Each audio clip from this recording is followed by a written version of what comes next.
சகோதரர்களே, நான் உங்கள் மெல்வின் பிள்ளை. உங்களுடைய வாழ்க்கையில் எதிர்மறையாய் அல்ல நேர்முறையாய் மாறின சூழ்நிலைகள் ஏதாவது உண்டோ உங்களுடைய வாழ்க்கையிலே? அப்படி நம்முடைய வாழ்க்கையில் எல்லாருக்கும் மாறின சூழ்நிலைகள் உண்டு. ஆனால் இன்றைக்கு உங்கள் மத்தியில் நான் உங்களுக்கு நன்மையாய் மாறக்கூடிய சில காரியங்களை நான் பேசும்படியாய் வாஞ்சிக்கிறேன். கூடிய ஒரு சூழ்நிலை உங்கள் வாழ்க்கையில் வரும்படியாய் நான் பேச வாஞ்சிக்கிறேன். எப்படி என்றால், வேதத்தில் நீங்கள் பார்க்கும் பொழுது அப்போஸ்தலனாகிய பவுல் தமஸ்குவுக்கு போகும் பொழுது இம்மை பொழுதிலே அவனுடைய வாழ்க்கையில் மாறின ஒரு விஷயத்தை நான் காண்பிக்க விரும்புகிறேன். எப்படி அந்த பவுலின் மேல் ஒரு ஒளி வந்தவுடனே அவனுடைய வாழ்க்கை மாறினதோ, அதே போல தான் 12 வருஷங்களுக்கு முன்பதாய் என்னுடைய வாழ்க்கையிலே மாற்றத்தை கொண்டு வந்த ஒரு நாள் இருந்தது. வாலிபனாய் இருந்த நாட்களிலே அதிக கடினமாய் உழைக்கக்கூடியவனாய் இருந்தேன். அப்பொழுது வாலிபனாக இருந்த நாட்களிலே சில வேலைகளை செய்து சில பொருட்களை என் வீட்டிற்கு கொண்டு வரும்படியாக நான் கடினப்பட்டேன். நான் 16 வயதுள்ளவனாக இருந்தபோது நான் முழு நேரம் வேலை செய்து என்னுடைய குடும்பத்திற்கு நான் உதவியாக இருந்தேன். உழைப்பது எனக்கு ஒரு பெரிய காரியமல்ல. ஏழுக்குரிய 16 மணி நேரம் நான் ஒரு நாளிலே வேலை செய்து பழக்கப்பட்ட ஒரு மனுஷனாக இருந்தேன். அப்படி கடினப்படவில்லை என்று சொன்னால் நம்முடைய வாழ்க்கையில் நாம் புசிக்க முடியாது, நாம் கஷ்டத்துக்குள்ளாய் கடந்து போக வேண்டியது இருக்கு. நான் கர்த்தரை ஸ்தோத்தரிக்கிறேன். ஏனென்றால் 12 வருஷங்களுக்கு முன்புதான் இந்த சூழ்நிலை மாறும்படியாய் ஒளியாகிய கிறிஸ்து என் வாழ்க்கையில் வந்தபோது இது மாறினது. இம்மை பொழுதிலே அந்த ஒளி வந்தவுடனே எல்லாம் மாறினது. நான் என்னுடைய பைபிள் ஸ்கூல் காலேஜை முடித்தபோது, இப்படி எல்லாவற்றையும் படித்து முடித்தபோது இந்த ஒளி என்னுடைய வாழ்க்கையில் கடந்து வந்தது. ஒளி வந்த பிறகு நான் உழைப்பதை பார்க்கிலும் அதே நேரத்தை ஜெபத்திற்கு என்று நான் எடுத்து வைத்த போது, நான் அப்படி ஜெபித்து கொண்டிருந்த போது அந்த ஒளியானது என்னை தொட்டது, என்னை சந்தித்தது. நான் இப்படி ஜெபிப்பது நல்லது என்று கண்டேன். ஏனென்றால் தேவ சமூகத்திலே அமருவது எனக்கு நல்லது என்று கண்டபோது நான் அதிக நேரம் ஜெபம் பண்ணும்படியாய் தேவ சமூகத்திலே அமர ஆரம்பித்தேன். அப்பொழுது நான் ஜெபித்து கொண்டிருக்கும் பொழுது என்னுடைய குடும்ப சூழ்நிலைகளும் எனக்கு தேவையான காரியங்களை நான் எப்படி செய்வேன் என்று நான் யோசித்து கொண்டிருந்த போது, நான் வெறும் ஜெபித்து கொண்டிருந்தால் எப்படி என்னுடைய குடும்பம் நடக்கும், எப்படி இந்த காரியங்கள்லாம் எனக்கு நடக்கும் என்பதை நான் யோசித்து கொண்டிருந்தேன். நான் என்னுடைய வேதாக கல்லூரியை முடித்த பின்பு நான் ஒரு தீர்மானம் எடுத்தேன். 1 வருடம் காலம் முழுமையாய் ஜெபிக்கும்படியாய் வேலை செய்யாமல் ஜெபிக்க 1 வருடம் நான் ஒப்பு கொடுத்தேன். அந்த 1 வருட காலம் காலை 7 மணி முதல் மாலை 4 மணி வரை ஜெபிப்பதிலும் வேதம் வாசிப்பதிலும் வேதத்தை தியானிப்பதிலும் நீதிமொழிகள் புத்தகங்கள் சங்கீதம் இப்படி வேத புத்தகங்கள் தியானிப்பதிலே 1 வருடம் நான் கழித்தேன். இப்படியாய் செய்து கொண்டிருந்த நாட்களிலே நான் ஒரு நாள் வாகனத்தை ஓட்டும்படியாய் ஓட்டி கொண்டு போய் கொண்டிருந்தேன். அப்பொழுது அந்த ரோடிலே வலதுபுறமும் இடதுபுறமும் நான் பார்த்து கொண்டிருக்கும் பொழுது ஆவியானவர் என் உள்ளத்திலே ஏவினார். நீ இந்த புறங்களை சுற்றி பார் என்று எனக்கு காண்பித்தார். அப்பொழுது ஆவியானவர் எனக்கு காண்பித்த ஒரு காரியம், இவர்களை பார், இவர்கள் தங்களை குறித்து கவலைப்படுகிறார்களே, ஆனால் நான் என்னுடைய வேலையை செய்கிற ஒருவனுக்கு எவ்வளவாய் போஷிப்பேன் என்பதை நான் உனக்கு காண்பிப்பேன் என்று ஆவியானவர் எனக்கு காண்பித்து கொடுத்தார். அப்படி அதை ஆண்டவர் என்னோடு பேசின போது நான் அதை குறித்து யோசித்து நான் என் கண்களில் கண்ணீர் வந்தது. ஏனென்றால் ஆவியானவர் என்னை எப்படி நடத்தினார் என்று நான் யோசித்த போது நான் கர்த்தருக்கு நன்றி சொல்ல ஆரம்பித்தேன். அவர் என்னை பலப்படுத்தினார், என்னை திடப்படுத்தினார். ஏவனுடைய ஊழியத்தை செய்யும் பொழுது அவர் என்னை பலப்படுத்தி திடப்படுத்தி என்னை போஷித்து என்னை பராமரித்து என்னை அவர் பாதுகாத்து கொள்கிறார். அப்பொழுது ஒரு வேத பகுதியை எனக்கு கர்த்தர் காண்பித்தார். கர்த்தர் மேல் நம்பிக்கையாயிருந்து தன் சொந்த புத்தின் மேல் சாயாமல் தேவனுக்கு உன் வழிகளை ஒப்பு கொடுக்கும் பொழுது அப்பொழுது அவர் காரியங்களை வாய்க்க செய்வார் என்கிற வார்த்தை எனக்கு வந்தபோது நான் அவருக்குள்ளே பலன் கொண்டு என் ஆவிலே நான் சந்தோஷப்பட்டு மகிழ்ச்சியாய் பலன் கொண்டேன். அந்த வார்த்தையை நான் எடுத்துக்கொண்டு அந்த வார்த்தையை என் வாழ்க்கையில் நான் வைத்துக்கொண்டேன். ஏனென்றால் அது ஜீவனுள்ள வார்த்தை, என் ஜீவனத்திற்கு போதுமான வார்த்தையாக இருந்தது. ஜீவனுள்ள வார்த்தையாகிய தேவனுடைய வார்த்தை. எனக்கு அன்பான தேவ பிள்ளைகளை, அந்த 1 வருடம் முழுவதும் அந்த வார்த்தை என்னை பலப்படுத்தினது. அது மாத்திரமல்ல, அந்த வார்த்தை என்னுடைய தேவைகள் எல்லாவற்றையும் சந்தித்தது.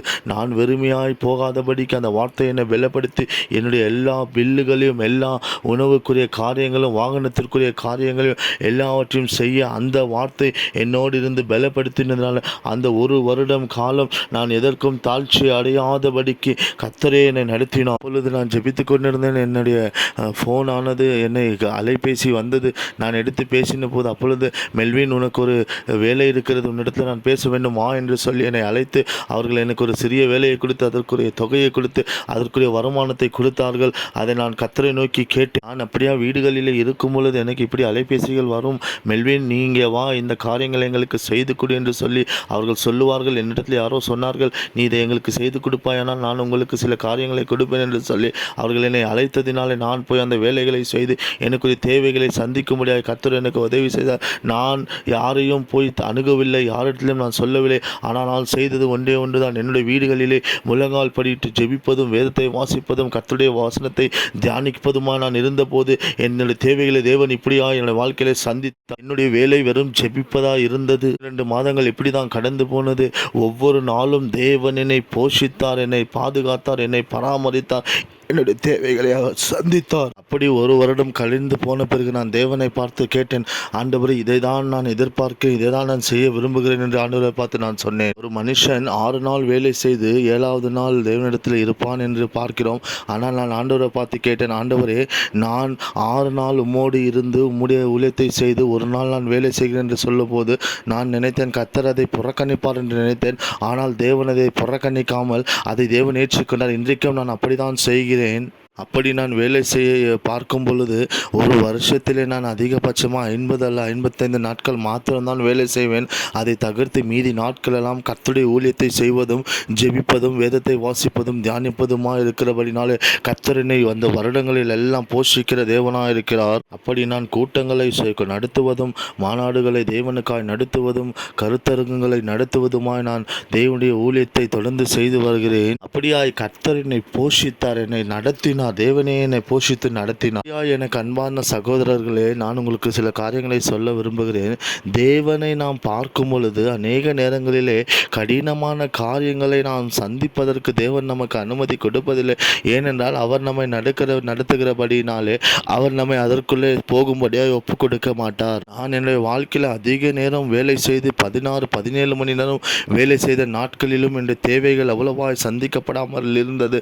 ஆனால் எப்பொழுது நான் தேவன் மேல் நம்பிக்கை வைத்து அவருடைய சமூகத்தில் அமர ஆரம்பித்தனோ இன்றைய வரையும் என்னுடைய வாழ்க்கையில குறைவு என்பதை ஒன்றும் வரவில்லை. தேவன் என்னை அனுதினமும் தம்முடைய அற்புத கரத்தினாலே அவர் போஷித்து வழிநடத்தி வருகிறார். நான் செய்கிற வேலை ஒன்றே ஒன்றுதான். நான் ஆண்டவருடைய சமூகத்தில் அமர்ந்து ஜெபிக்கும் பொழுது, அவருடைய ஊழியத்தை செய்யும் பொழுது, அவருடைய வேலைகளை செய்யும் பொழுது என்னுடைய தேவைகளை அவர் சந்தித்து கொண்டே இருக்கிறார். எனக்கு அன்பான சகோதரர்களை, இதை நான் உங்களுக்கு காண்பிக்கிறேன் என்றால், நான் ஜெபிக்க ஆரம்பித்த நாட்களிலிருந்து நான் கடினமானதை என்னுடைய வாழ்க்கையில செய்ததே இல்லை. ஏனென்றால் நாம் தேவனிடத்தில் இளைப்பாறும் பொழுது அவர் நமக்காய் எல்லாவற்றையும் செய்கிறார் என்பதை நாம் புரிந்து கொள்ள வேண்டும். எனக்கு கடினம் என்று சொன்னால் தேவனிடத்தில் எப்படி இளைப்பாறுவது என்பதை நான் அதிகமாய் கற்றுக்கொள்ளவும், நான் அதிக நேரம் ஊழியம் செய்ய அதிக நேரம் கர்த்தருக்கென்று ஓடும் பொழுது தேவன் எதை செய்ய சொல்கிறாரோ அதை செய்யும் பொழுது தேவன் என்னோடு இருக்கிறார். ஏனென்று சொன்னால் நான் 9 வயது முதலாய் நான் கடினப்பட்டு கஷ்டப்பட்டு வளர்ந்து வந்ததினாலே நான் அப்படியாய் கஷ்டப்பட்டு கொண்டே இருந்தேன். ஆனால் எப்பொழுது நான் கர்த்தரை தேடி அவருடைய சமூகத்தில் அமர ஆரம்பித்தேனோ அந்த நாள் முதல் இன்றைக்கு வரையும் என்னுடைய வாழ்க்கையில கடினமான காரியங்களை கர்த்தர் அனுமதிப்பதில்லை. நான் கர்த்தரிடத்தில் இளைப்பாறி அவருடைய சமூகத்தில் அமரும் பொழுது கர்த்தர் என்னை போஷிக்கிறார், என்னை பாதுகாக்கிறார், என்னை பலப்படுத்துகிறார், என் தேவைகளை சந்திக்கிறவராக இருக்கிறார். கர்த்தர் எனக்கு ஒன்றை கற்றுக் கொடுத்தார். நான் அந்த வருடம் முழுவதும் அவருடைய சமூகத்தில் இளைப்பாறி அமர்ந்து தியானித்த போது கர்த்தர் அதிகமாய் என்னை செழிக்கும்படியா என்னுடைய வாழ்க்கையில செய்தார். பாறுதல் என்றால் என்ன, தேவ சமூகத்தில் அமருவதல் என்றால் என்ன, அநேகர் இதை குறித்து அநேக விதமாய் பேசுவார்கள். ஆனால் நான் என்னுடைய வாழ்க்கையில நடந்ததை சிலவற்றை உங்களுக்கு சொல்லி காண்பிக்க விரும்புகிறேன். தேவனுடைய சமூகத்தில் இளைப்பாறும் பொழுது என்ன விதமான ஆசீர்வாதங்களை நாம் பெற்றுக்கொள்ளலாம் என்று நான் உங்களுக்கு சொல்ல காண்பிக்க விரும்புகிறேன். வேதத்தை பார்க்கும் பொழுது இஸ்ரவேல் ஜனங்களை தேவன் இளைப்பாறும்படி எகிப்திலிருந்து விடுவித்து அவர்களை ஒரு இடத்திற்கு கொண்டு போக விரும்பினார். ஆனால் அவர்கள் கீழ்ப்படியாமையினாலே அவர்கள் சாபத்தை பெற்றுக்கொண்டார்கள். ஆனால் ஆசீர்வதிக்கப்பட்ட ஜனங்களும் அந்த இளைப்பாறுகிற இடத்திற்குள்ளே பிரவேசிக்கும்படியாக தேவன் வாசல்களை திறந்து கொடுத்தார். நாம் ஆண்டவரை பார்த்து கேட்க வேண்டும், என்ன ஆண்டவரே என்னை ஆசீர்வதியும், உம்முடைய இளைப்பாறுதலுக்குள்ளே நான் கடந்து வர என்னை நீர் ஆசீர்வதியும் என்று கேட்க வேண்டும். இந்த இளைப்பாறுதலுக்குள்ளே பிரவேசிக்க வேண்டும் என்று சொன்னால் வேண்டுமானால் முதலாவது நாம் ஒன்றை கற்றுக்கொள்ள வேண்டும். அது என்னவெனில் தேவன் மேல் நம்பிக்கையாயிருந்து தேவனை நம்புவது. தேவனை நம்பினால் மாத்திரம்தான் நாம் அந்த இளைப்பாறுதலுக்குள்ளே கடந்து போகவும் நாம் ஆசீர்வதிக்கப்படவும் என்று நாம் நம்முடைய வாழ்க்கையில விசுவாசிக்க வேண்டும். நான் என்னுடைய வாழ்க்கையிலே நான் தேவனை மாத்திரம்தான் நம்பியிருப்பேன். அந்த 12 மாத காலம் நான் மாதத்தை நம்பவில்லை, ஆனால் கர்த்தரை மாத்திரம் நான் நம்பியிருந்தேன். கர்த்தரை மாத்திரம் நம்பியிருந்ததினால அவருடைய இளைப்பாறுதலுக்குள்ள ஆசீர்வாதத்தை கர்த்தர் எனக்கு கொடுத்தார். இதனாலே நான் அவரை நம்ப ஆரம்பித்த போது நான் ஒன்றை புரிந்து கொண்டேன். அவரை நம்பும் பொழுதுதான் அந்த இளைப்பாறுதலுக்குள்ளே நாம் பிரவேசிப்போம் என்பதை நான் என்னுடைய வாழ்க்கையில கற்றுக்கொண்டபடினாலே நான் அதை உங்களுக்கு காண்பிக்கும்படியாக விரும்புகிறேன். எனக்கு அன்பான சகோதரனே, நீங்கள் தேவனுடைய இளைப்பாறுதலுக்குள்ளே கடந்து போக வேண்டுமானால் நீங்கள் செய்ய வேண்டியது ஒன்றே ஒன்றுதான். நீங்கள் தேவனை நம்பியிருக்க வேண்டும், தேவன் மேல் நம்பிக்கையாக இருக்க வேண்டும் என்பதை நான் உங்களுக்கு உறுதியாய் சொல்லுகிறேன். கர்த்தர் மேல் நம்பிக்கையாக இருக்கும் பொழுது நாம் ஒரு உறுதியை பெற்றுக்கொள்வோம். ஏன் என்று சொன்னால் கர்த்தர் மேல் நம்பாத பட்சத்திலே நமக்கு அநேக கேள்விகள் சந்தேகங்கள் வரும். ஏன் என்று சொன்னால் நாம் கர்த்தரை நம்பும் பொழுது அந்த இளைப்பாறுதலுக்குள்ளே நாம் பிரவேசிப்போம். ஏனென்றால் கர்த்தர் மேல் தன் நம்பிக்கை வைக்கிற மனுஷன் பாக்கியவான் என்று வசனம் சொல்லுகிறது. கர்த்தரை நம்பும் பொழுது அந்த இளைப்பாறுதலுக்குள்ளே நாம் கடந்து போவோம். முதலாவது கர்த்தர் மேல் நம்பிக்கை என்று நான் பார்த்தோம். இரண்டாவது காரியம் நான் உங்களுக்கு சொல்ல விரும்புகிறேன். எப்படி கர்த்தரை விசுவாசிக்க வேண்டும் என்று நான் உங்களுக்கு காண்பிக்க விரும்புகிறேன். என்றால் கர்த்தர் அவர் உண்மை உள்ளவர் என்று வேதம் சொல்லுகிறது. நாம் கர்த்தரை விசுவாசிக்கும் பொழுது நமக்கு எல்லாம் நன்மை நடக்கும். நாம் கர்த்தரை எவ்வளோ விசுவாசிக்கிறோமோ அதன் மேல் நம்முடைய வாழ்க்கை அமைந்திருக்கும். கர்த்தரை நான் விசுவாசிப்பதற்கு அவர் அதற்கு தகுதி உள்ளவராக இருக்கிறார். ஏன்ற அவர் தன் வாக்கு தத்தத்தில் உண்மை உள்ளவர், வாக்கு மாறாத தேவன். ஆனால் நாம் நம்முடைய வாழ்க்கையில் என்ன செய்ய வேண்டும்? நாம் தேவனிடத்தில் ஒப்பு கொடுக்கும் பொழுது நாம் எவ்வளவு தேவனுக்கு உண்மையாக இருக்கிறோம் என்பதை நாம் பார்க்க வேண்டும். நாம் கர்த்தருக்கு உண்மையாக இருக்கும் பொழுது அவர் நமக்கு இன்னும் அதிக நிச்சயமான உண்மை உள்ள தேவனாய் நம்முடைய வாழ்க்கையில் என்றைக்கும் இருப்பார். ஏனென்றால் நான் அந்த 12 மாதங்களும் கர்த்தர் மேல் நம்பிக்கையாக இருந்தேன். கர்த்தரை நம்பினேன், விசுவாசித்தேன். அவரை விசுவாசித்ததினாலே நான் அவருக்கு உண்மை உள்ளவனாக இருக்க வேண்டும் என்று நினைத்ததினாலே அந்த 12 மாதங்களும் என்னை ஒரு இளைப்பாறுதலுக்குள்ளே கர்த்தர் கொண்டு போனான். நான் அந்த தேவனுக்குரிய இளைப்பாறுதலை தேடினேன். அவருக்குள்ளே நான் நம்பிக்கையாக இருந்தேன். நான் அதன் நிமித்தம் அந்த 12 மாதங்கள் தேவன் என்னை போஷித்து என்னை பலப்படுத்தினார் என்று நான் உங்களுக்கு உறுதியாக சொல்ல முடியும். ஏனென்றால் விசுவாசம் இல்லாமல் கர்த்தருக்கு பிரியமாக இருப்பது கூடாத காரியம். நாம் விசுவாசிக்கும் போது எல்லா பயங்களும் நம்மை விட்டு நீங்கி போகும். நாம் விசுவாசிக்கும் போது நாம் தேவனை உறுதியாய் பற்றிக்கொள்வோம். ஏனென்றால் இயேசுவின் மேல் நம்பிக்கையாக இருக்க வேண்டும். இயேசுவின் வார்த்தைகள் மேல் நாம் நம்பிக்கையாக இருக்க வேண்டும். நான் எப்பொழுது தேவனை நம்ப ஆரம்பித்தேனோ, அவரை உறுதியாக பிடித்துக்கொள்ள ஆரம்பித்தேனோ, அப்பொழுது என்னுடைய கேள்விகள், என்னுடைய சந்தேகங்கள் எல்லாம் என்னுடைய வாழ்க்கையை விட்டு கடந்து போனது. நான் தேவன் மேல் நம்பிக்கையாக இருந்தபடினாலே என்னுடைய வாழ்க்கையில் தேவன் ஒரு இளைப்பாறுதலை எனக்கு கொடுத்தார். நான் அது நிமித்தம் ஆசீர்வதிக்கப்பட்ட அந்த 12 மாதங்களை நான் கடக்க கர்த்தர் எனக்கு கிருபை தந்தார். ஏனென்றால் சந்தேகமானது ஒரு பிசாசின் காரியமாக இருக்கிறது.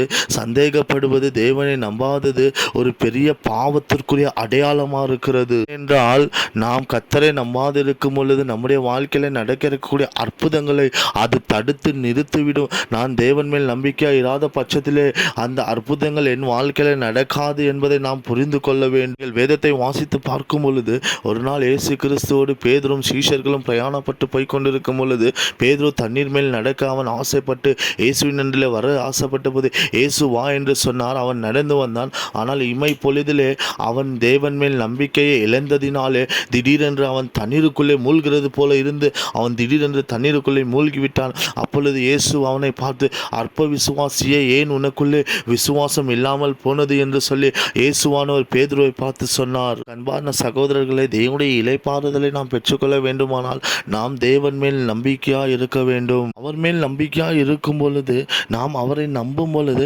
நம்முடைய அவ்விசுவாசங்கள் எல்லாம் நம்மை விட்டு விலகி ஓடிவிடும். ஏனென்றால் கர்த்தரை விசுவாசிக்கிற மனுஷன் பாக்கியவான் என்று வேதம் சொல்லுகிறது அல்லவோ. அப்படிதான் கர்த்தர் மேல் நம்பிக்கையாக இருக்கும் பொழுது நாம் தேவனுடைய இளைப்பாறுதலுக்குள்ளே கடந்து போவோம். எனக்கு அன்பான சகோதரனே, இருக்கிற விசுவாசத்தை கொண்டு யாரையும் நாம் உற்சாகப்படுத்தக்கூடாது. ஏனென்று சொன்னால் அதை மாத்திரமல்ல, இருக்கிற விசுவாசத்தை பார்க்கலும் இன்னும் அதிகமான விசுவாசம் தேவ பிள்ளைகளுக்கு தேவையாக இருக்கிறது. ஏனென்றால் சில நேரங்களிலே இருக்கிற விசுவாசத்தை பார்க்கிலும் அதிக விசுவாசம் நமக்கு தேவை. போதுமான விசுவாசத்தை பார்க்கிலும் அதிக விசுவாசம் தேவை. சில காரியங்கள் ஏன் தோல்வி அடைகிறது என்று சொன்னால், நாம் இன்னும் கர்த்தரை நம்ப வேண்டும், இன்னும் அவரை விசுவாசிக்க வேண்டும், இன்னும் அதிகமாக அவர் மேல் நம்பிக்கையாக இருக்க வேண்டும். அதனால இருக்கிற விசுவாசத்தில் நாம் நிலை நிற்காதபடிக்கு நம்முடைய விசுவாசம் அதிகமாகும்படி நாம் கர்த்தருடைய சமூகத்தை தேடும் பொழுது அவருடைய இளைப்பாறுதலுக்குள்ளே நாம் கடந்து போவோம் என்பதை நாம் மறந்துவிடக்கூடாது. கர்த்தருடைய பிள்ளைகளே, நீங்கள் ஜெபிக்க வேண்டுமானால், நீங்கள் தேவனுக்காக ஏதாவது செய்ய வேண்டுமானால், ஊழியங்கள் செய்ய வேண்டுமானால், முதலாவது நீங்கள் கர்த்தருடைய வார்த்தையின் மேல் நம்பிக்கை உள்ளவர்களாக இருக்க வேண்டும் என்பதை நீங்கள் மறந்துவிடக்கூடாது. ஏனென்றால் கர்த்தருடைய வார்த்தையின் மேல் விசுவாசமாக இருக்கும் பொழுது நாம் அதை நன்மையாய் பெற்றுக்கொள்வோம். இப்படிதான் நம் தேவனுடைய இளைப்பாறுதலுக்குள்ளே பிரவேசிக்க முடியும். அவருடைய வார்த்தையின் மேல் நாம் நம்பிக்கையாக இருக்க வேண்டும். கர்த்தருடைய பிள்ளைகளே, என்றால் கர்த்தர் மேல் நம்பிக்கையாக இருந்த அவருடைய வார்த்தையின் மேல் நாம் நம்பிக்கையாய் விசுவாசமாக இருக்கும் பொழுது அநேகர் கடினமாய் செய்கிற அநேக காரியங்கள் நமக்கு ரொம்பவும் சுலபமாக இருக்கும். நாம் கர்த்தர் மேல் நம்பிக்கையாக இருக்கும் பொழுது கடினமான காரியங்களை தேவன் நமக்கு சுலபமாய் மாற்றி தருகிறவராக இருக்கிறார். ஏனென்றால் உங்களுடைய வாழ்க்கை சுலபமாக இருக்கும். அநேகர் கடினம் என்று நினைப்பது உங்களுக்கு மிக சுலபமான ஒரு காரியமாக இருக்கும். ஒரு நாள் எனக்கு ஒரு கடிதம் வந்தது. அந்த கடிதம் என்னவென்று பார்த்தால், நான் ஊழியம் செய்கிற இடங்களிலே சில பணங்களை அரசாங்கத்திற்கு கொடுக்க வேண்டியதாக இருக்கும்படி இது சொல்லப்பட்ட சில கடிதங்களின் இடத்துல வந்தது. நான் அப்பொழுது கர்த்தரை பார்த்து, ஆண்டவரே, இதை செய்ய எனக்கு விசுவாசம் தாரும், இதை நடப்பிக்க எனக்கு பலன் தாரும் என்று நான் விசுவாசத்தோடு கர்த்தரை நோக்கி கேட்டேன். இந்த பணத்தை நான் செலுத்த வேண்டியிருந்தது. இல்லை என்றால் என்னுடைய ஊழியம் அங்கே தடுத்து நிறுத்தப்படும் என்று நிலை இருந்ததினாலே நான் கர்த்தரை நோக்கி, தேவரீர், நான் இதை நிறுத்த இடம் கொடுக்க மாட்டேன், நான் உம்மை விசுவாசிக்கிறேன், இது நடக்க நீர் எனக்கு உதவி செய்யும் என்று நான் கேட்டபோது அந்த அரசாங்கத்திலிருந்து எனக்கு ஒரு அழைப்பு வந்தது. நான் அவர்களிடத்தில் பேசின போது அவர்கள் சொன்னார்கள், இல்லை மெல்வின், இங்கே எல்லாம் மாறி போயிருக்கிறது, அரசாங்கம் மாறி போயிருக்கிறது, எல்லா சட்டத்திட்டங்களும் மாறி இருக்கிறது, அதனாலே இதை நீங்கள் செலுத்தவில்லை என்று சொன்னால் இது நடக்காது என்று சொல்லி அவர்கள் அலைபேசியை தொடர்ந்து அவர்கள் அதை கட் செய்து விட்டார்கள். நான் அப்பொழுது மீண்டும் அவர்களை அழைத்து அவர்களோடு பேசின போது நான் அவர்களிடத்தில் கேட்டபோது ஒரு பெண்மணி என்னோடு பேசின ஒரு வார்த்தை, பிறகு அந்த பெண்மணி சொன்ன வார்த்தைகளை நான் கேட்டு, நான் கர்த்தர் மேல் விசுவாசமாக இருந்த நான் அவரை நம்பினேன், நான் ஜெபித்தேன், ஆண்டவரே, இந்த ஊழியத்தை நீர் எனக்கு தடை செய்யாதபடிக்கு மாற்றிக்கொடும் என்று கேட்டபோது அவர் என்னுடைய வாழ்க்கையில் சில உற்சாகங்களை கொடுத்து என்னை பலப்படுத்தினார். நான் அதன் நிமித்தம் கர்த்தரை இன்னும் நம்பினபடினாலே அந்த இளைப்பாறுதலுக்குள்ளே கர்த்தர் என்னை கொண்டு போனார். எனக்கு அன்பான சகோதரர்களே, எப்பொழுது இந்த உற்சாகம் வரும் என்று சொன்னால், நாம் கர்த்தரை நம்பும் பொழுது, அவர் மேல் சந்தேகம் வைக்காத பட்சத்திலே நாம் அவரை உறுதியாய் நம்பும் பொழுது இந்த உற்சாகம் நம்முடைய வாழ்க்கையில் வருவது உண்டு. அதனாலே நாம் கர்த்தரை நம்புகிற உற்சாகத்தின் இளைப்பாறுதலுக்குள்ளே கடந்து போக வேண்டும். என்னுடைய நண்பர், அவருடைய இளைப்பாறுதலை தேடும் பொழுது நமக்கு உற்சாகம் வரும். அவர் மேல் நம்பிக்கையாக இருக்கும் பொழுது அந்த உற்சாகம் நம்முடைய வாழ்க்கையில் கடந்து வரும். அதனாலே உற்சாகப்படுவதற்கு நாம் கர்த்தரை நம்புகிற ஒரு காரியத்திலே உறுதியாக நிற்க வேண்டும்.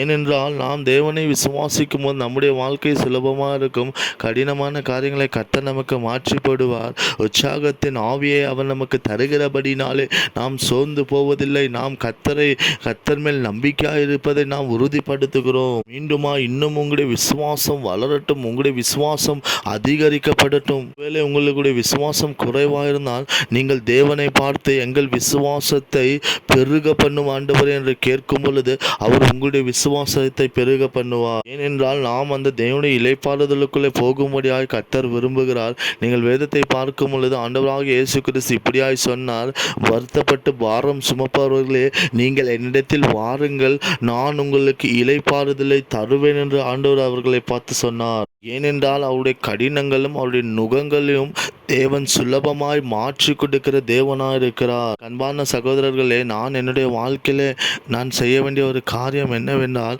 நான் அதிக கடினப்படாதபடிக்கு என்னுடைய இளைப்பாறுதல் தேவனுடைய சமூகத்தில் இருக்கிறது என்பதை நான் நினைத்து உறுதிப்படுத்திக் கொள்கிறேன். நான் இயேசுவை நோக்கி கூப்பிடும் பொழுது என்னுடைய கடினமான காரியங்களை அவர் சுலபமாய் மாற்றுகிறார். என்னுடைய வாழ்க்கை மிகவும் சந்தோஷத்தோடு இருக்கிறபடினாலே நான் கடினமானவைகளை என்னுடைய வாழ்க்கையிலே சுமப்பதில்லை. என்னை கேட்கிற கர்த்தருடைய பிள்ளைகளை, நீங்கள் இயேசுவை நோக்கி கூப்பிடும் பொழுது உங்கள் வாழ்க்கையை அவர் சுலபமாய் மாற்றுவார். உங்களுடைய வருத்தங்களை, பாரங்களை அவர் சுமந்து கொண்டு உங்களை அவர் சந்தோஷத்திலே நடத்துவார். அவருடைய இளைப்பாறுதலுக்குள்ளே நீங்கள் கடந்து போவீர்கள் என்று நான் உங்களுக்கு சொல்லுகிறேன். அநேக கிறிஸ்தவர்களாக இருந்தும் அநேக விதமான கடினமான காரியங்கள், அநேக விதமான கஷ்டங்களுக்குள்ளாய் கடந்து போகிறார்கள். ஆனால் நான் சொல்லுகிறேன், அப்படி அல்ல. கிறிஸ்துவின் மேல் நம்முடைய பாரத்தை வைக்கும் பொழுது, அவருடைய சமூகத்தில் இளைப்பாறும் பொழுது, அந்த கஷ்டங்களை, கடினமான காரியங்களை ஆண்டவர் நமக்கு மாற்றி தருகிறவராக இருக்கிறார். நேரங்களிலே ஆண்டவருக்காக, இயேசு கிறிஸ்துவுக்காக நாம் பாடுபடுவதும் கஷ்டங்களை அனுபவிப்பதும் அது நமக்கு நல்லது. வேதம் அதை தான் சொல்லுகிறது. எந்நிமித்தம் கஷ்டப்பட்டு பாரப்படுகிறவன் நான் அவனை இளைப்பாறுதலுக்குள்ளே கொண்டு போவேன் என்று ஆண்டவர் சொல்லுகிறார். அந்த விதமான கஷ்டங்கள் வருவது நம்முடைய வாழ்க்கையில் சகஜம். ஆனால் குடும்பங்களிலே வருகிற கஷ்டங்கள் எதற்கு என்று சொன்னால், நாம் தேவனுடைய சமூகத்திலே விசுவாசத்தோடு இளைப்பாறாததினாலே நம்முடைய வாழ்க்கையிலே, நம்முடைய குடும்பங்களுக்குள்ளே பிரச்சனைகள், போராட்டம் வருவதுண்டு. சில நேரங்களில் நாம் தேவனுடைய வார்த்தையை பார்க்கும் பொழுது, நாம் சுயமாய் நம்முடைய காரியங்களுக்குள்ளே நாம் தேவனை விசுவாசிக்காமல் கஷ்டப்படும் பொழுது நாம் இயேசுவுக்காக கஷ்டப்படுகிறோம் என்று நாம் நினைக்கக்கூடாது. அநேக நேரங்களிலே மக்களுக்கு சொல்லுவது என்னவென்றால், நீங்கள் சுலபமாய் சந்தோஷமாய் ஒரு வாழ்க்கை வாழ வேண்டுமானால் நீங்கள் கர்த்தர் மேல் நம்பிக்கையாக இருந்து அவரை உறுதியாய் பிடித்து கொள்ளும் பொழுது அவருடைய இளைப்பாறுதலுக்குள்ளே நம்மை அவர் கடந்து போகார். ஏனென்று சொன்னால், கடினமான காரியங்கள் நம்முடைய வாழ்க்கையில் வந்தாலும் கர்த்தரை நாம் நம்பும் பொழுது அவைகளிலிருந்து தேவன் நம்மை விடுவித்து, நம்மை பலப்படுத்தி, நம்மை உற்சாகப்படுத்துவார். வாழ்க்கை என்றால் அநேகர் நினைக்கிறார்கள் வீடுகளிலே தங்கி சுகமாக இருப்பது என்று. அப்படியல்ல. நம்முடைய சாபங்கள் உடைக்கப்பட்டு நாம் அந்த ஆசீர்வாதத்தின் இளைப்பாறுதலுக்குள்ளே கடந்து போவதுதான் நமக்கு நன்மையும் சுலபமான ஒரு வாழ்க்கையாக இருக்கிறது. என்றால், நாம் நம்முடைய கரங்களை இயேசுவுக்கு நேராய் தூக்கி காண்பிக்கும் பொழுது, நாம் அவர் மேல் நம்பிக்கையாக இருக்கும் பொழுது, அவரை விசுவாசிக்கும் பொழுது, அவருக்குள்ளே பலப்படும் பொழுது நம்முடைய விசுவாசம் அதிகமாகும். நம்முடைய நம்பிக்கை இல்லாத தன்மைகள் நம்முடைய வாழ்க்கையை விட்டு கடந்து போகும். அதனாலே நம்முடைய வாழ்க்கை சுலபமாக இருக்கிறது, நம்முடைய வாழ்க்கை கடினம் இல்லாமல் இருக்கிறது, நம்முடைய வாழ்க்கை உற்சாகமாக இருக்கிறது, நம்முடைய வாழ்க்கை ஆசீர்வாதமாக இருக்கிறது. ஏனென்றால் நாம் கர்த்தர் மேல் நம்பிக்கையாக இருக்கிறோம். உங்களை உற்சாகப்படுத்த விரும்புகிறேன். என்னுடைய வார்த்தை உங்களுக்கு என்னவென்றால், நீங்கள் எப்படி ஜெபித்து நீங்கள் அந்த இளைப்பாறுதலின் ஆசீர்வாதத்துக்குள்ளே கடந்து போகிறீர்கள். நீங்கள் ஒரு தீர்மானத்தோடு கடந்து போகும்போது, ஆண்டவரே நான் இவ்வளவு மணி நேரம் ஜெபிக்கிறேன் என்று நீங்கள் சொல்லும் பொழுது உங்கள் விசுவாசம் அதிகமாகும். நீங்கள் உங்கள் விசுவாசத்தில் அதிக பலப்பட வேண்டும். இருக்கிற விசுவாசத்தை நீங்கள் உற்சாகப்படுத்த நீங்கள் ஜெபிக்கும் பொழுது விசுவாசத்தோடு ஜெபிக்க வேண்டும். உங்களுக்கு சந்தேகம் இருந்தால் ஒருவேளை நீங்கள் ஜெபிக்க கூடாது. சந்தேகத்தோடு ஜெபிக்கும் பொழுது நீங்கள் தேவனிடத்தில் இருக்கிற இளைப்பாறுதலின் நன்மையை பெற்றுக்கொள்ள முடியாது. அதனால நீங்கள் விசுவாசத்தோடு கர்த்தருடைய சமூகத்தில் அமர்ந்து ஜெபிக்க பழகி கொள்ள வேண்டும், புரிந்து கொள்ள வேண்டும். கர்த்தருடைய வார்த்தை எப்பொழுதும் நம்பிக்கை உள்ளது, அது விசுவாசமும் பலனும் உள்ளதாக இருக்கிறது. ஆனால் நாம் சில நேரங்களில் கர்த்தருக்கு உண்மை உள்ளவர்களால் இல்லாமல் போவதனால் அந்த இளைப்பாறுதலின் ஆசீர்வாதம் நம்முடைய வாழ்க்கையில் வருவதில்லை. இல்லை, நீங்கள் விசுவாசத்தில் குறைவுள்ளவர்களாக இருந்தால் நீங்கள் ஆண்டவரை பார்த்து, ஆண்டவரை எங்களுக்கு இன்னும் விசுவாசத்தை பெருக பண்ணும் என்று சொல்லுங்கள். அப்பொழுது உங்கள் உள்ளத்தில் ஒரு உற்சாகத்தின் சந்தோஷத்தை, தேவன் நம்பிக்கையை விதைக்க அவர் வல்லவராக இருக்கிறார். உங்கள் வாழ்க்கை ஒரு ஜெபமுள்ள வாழ்க்கையாய் மாறுவதாக, ஜெபிக்கிறவர்களாக நீங்கள் மாறும் பொழுது அந்த இளைப்பாறுதலின் நன்மையின் ஆசீர்வாதம் என்கிற வாசலை கர்த்தர் உங்களுக்கு திறந்து கொடுப்பா. அதிக அழகுள்ள காரியம் எது தெரியுமா? நம்முடைய விசுவாச வாழ்க்கையில ஜெபிப்பதை பார்க்கிலும் அதிக நன்மையான காரியம் ஒன்றும் இருக்காது. ஒருவேளை நீங்கள் விதவைகளுக்கு உதவி செய்யலாம், ஏழைகளுக்கு உதவி செய்யலாம், நீங்கள் அனாதை பிள்ளைகளுக்கு ஆகாரம் கொடுக்கலாம். என்ன செய்தாலும் ஜெபிப்பதற்கு அது ஈடாகாது. ஜெபிக்கிறது தான் நம்முடைய வாழ்க்கையில் அழகுள்ளதும் நன்மை உள்ளதும். ஒருவேளை நீங்கள் உங்களுடைய வாழ்க்கையில் ஏதாகிலும் செய்ய விரும்பினால், ஒருவேளை ஒரு தொழில் செய்ய விரும்பினால், அல்லது திருமண காரியங்கள், அல்லது ஏதோ ஒன்று வீடு கட்டுவது, ஏதோ ஒரு காரியங்களை நீங்கள் செய்ய விரும்பினால், முதலாவது நீங்கள் ஜெபித்து தேவனுடைய சமூகத்தில் இளைப்பாறி ஜெபிக்க நீங்கள் பழகி கொள்ள வேண்டும். நீங்கள் ஆதிகாமத்திலே வாசிக்கும் பொழுது தேவனாகிய கர்த்தர் 6 நாள் வேலை செய்து 7வது நாள் அவர் ஓய்வெடுத்தார். பிறகு 2ஆம் அதிகாரத்தில் நீங்கள் வாசித்து பார்க்கும் பொழுது, மனிதன் ஓய்வை பெற்றுக்கொண்ட பின்பு தேவனுடைய சமூகத்தில் இளைப்பாறின பின்பு மீண்டும் அவன் உழைக்கும்படியாய் தேவன் அவனுக்கு சொல்லிக் கொடுத்தார். இளைப்பாறுதலுக்கு போவதற்கு நாம் என்ன செய்ய வேண்டும்? அவரை நம்ப வேண்டும், அவர் மேல் நம்பிக்கையாக இருக்க வேண்டும், அவரை விசுவாசிக்க வேண்டும். அப்பொழுதுதான் நம்முடைய நம்பிக்கை அதிகமாகும். நாம் இன்னும் அவரை நம்ப ஆரம்பிப்போம். யோபு இப்படியாய் சொல்லுகிறார், நான் விசுவாசிக்கிறவர் இன்னார் என்று நான் அறிந்திருக்கிறேன் என்று யோபு சொல்லுகிறார். இன்னும் அவரை நம்புவோம், இன்னும் அவரை விசுவாசிப்போம் என்கிற ஒரு தீர்மானத்திற்குள்ளே நாம் கடந்து போகும் பொழுது நம்முடைய சந்தேகங்கள் எல்லாம் நம்முடைய வாழ்க்கை விட்டு நீங்கி போகும் என்பதை நாம் புரிந்து கொள்ள வேண்டும். எனக்கு அன்பான நண்பர்களே, விசுவாசத்தோடு ஒரு ஜெப வாழ்க்கை நம்முடைய வாழ்க்கையில் இருக்கும்போது அப்பொழுது நாம் எதிரியை தோற்கடிப்போம், அப்பொழுதுதான் பிசாசை நாம் தோற்கடிக்க முடியும். அப்பொழுது நம்முடைய வாழ்க்கையில சொல்ல முடியாத அளவில்லாத சந்தோஷம், மகிழ்ச்சியை கர்த்தர் நம்முடைய வாழ்க்கையில விதைப்பதை நாம் நம்முடைய வாழ்க்கையில பார்க்க முடியும். இதற்காக தான் கர்த்தர் நம்மை அழைத்திருக்கிறார், இதற்காக தான் கர்த்தர் நம்மை தேர்ந்தெடுத்திருக்கிறார். இந்த இளைப்பாறுதலின் சந்தோஷத்திற்குள்ளே நாம் கடந்து போக வேண்டும். ஏனெனில் நாம் தேவனுடைய சமூகத்திலே அமர்ந்து அவரிடத்தில் இளைப்பாறும் பொழுது, ஜெபிக்கும் பொழுது, வேதத்தை தியானிக்கும் பொழுதுதான் கர்த்தர் நமக்கு ரகசியங்களை கற்றுக் கொடுக்கிறார், வாசல்களை அவர் நமக்கு திறந்து கொடுக்கிறவராக இருக்கிறார். நீங்கள் அவர் மேல் நம்பிக்கையாக